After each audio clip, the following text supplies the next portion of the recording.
थाने के बाहर घना अंधेरा था, लेकिन मंगल की आंखों में डर से ज्यादा अपने ऊपर लगे झूठे इल्जामों की टीस थी। वह हथकड़ियों में बैठी थी और उसकी निगाहें बार बार दरवाजे की ओर उठ जाती, मानो उम्मीद कर रही हो कि कोई आएगा और कहेगा, मंगल, तुम्हारा सच अब सामने आ गया है। आखिरकार दरवाजा जोर से खुला। आदित्य तेजी से अंदर आया। उसकी आंखों में गुस्सा और बेचैनी दोनों थे।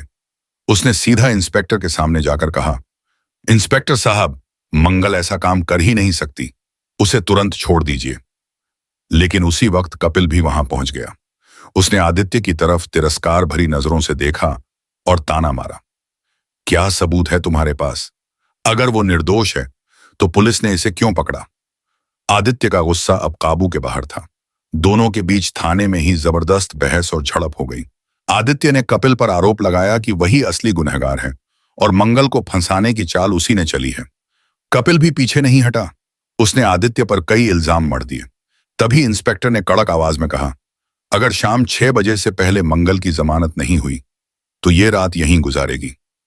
मंगल की आंखों में आंसू भर आए। उसकी सांसें तेज हो रही थीं। घड़ी की टिक टिक अब उसकी धड़कनों पर भारी पड़ रही थी। इसी बीच चमत्कार जैसा कुछ हुआ। दरवाजा फिर खुला। मंगल की फैक्ट्री की सभी औरतें, उसकी दोस्त और कुसुम हाथ जोड़कर थाने में दाखिल हुईं। सबकी आंखों में विश्वास और दया का उजाला था। कुसुम के हाथ में बेल के पेपर्स और कुछ रुपए थे। इंस्पेक्टर साहब, हमारी मंगल बेगुनाह है, इसे छोड़ दीजिए, कुसुम ने कांपती आवाज में कहा। कुसुम की समझदारी और सभी औरतों की विनती ने पुलिस का दिल पिघला दिया।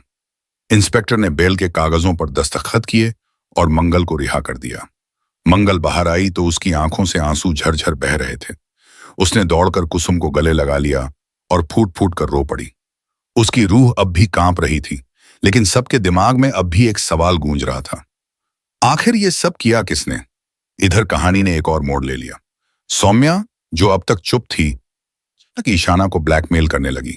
बता ईशाना, तेरे दिमाग में क्या चल रहा है? वो वीडियो कहाँ है? सौम्या को अब समझ आ गया कि ईशाना के पास कोई ऐसा सबूत है जो सबको हिला सकता है। ईशाना के चेहरे पर एक डर की लकीर उभर आई। सौम्या ने ठान लिया था कि वह अब इस खेल का सच सबके सामने लाएगी, क्योंकि सौम्या चाहती थी कि मंगल को घर से बाहर निकालकर कपिल और मंगल की शादी कराई जाए। अब सौम्या ही इस कंफ्यूजन को खत्म करने वाली थी। लेकिन क्या सच में वह सच सबके सामने लाएगी या कोई और चाल चल जाएगी ईशाना? आगे क्या होगा? क्या मंगल अपने ऊपर लगे झूठे इल्जाम का सच साबित कर पाएगी या फिर कोई नया राज खुलेगा? देखना बेहद दिलचस्प होगा।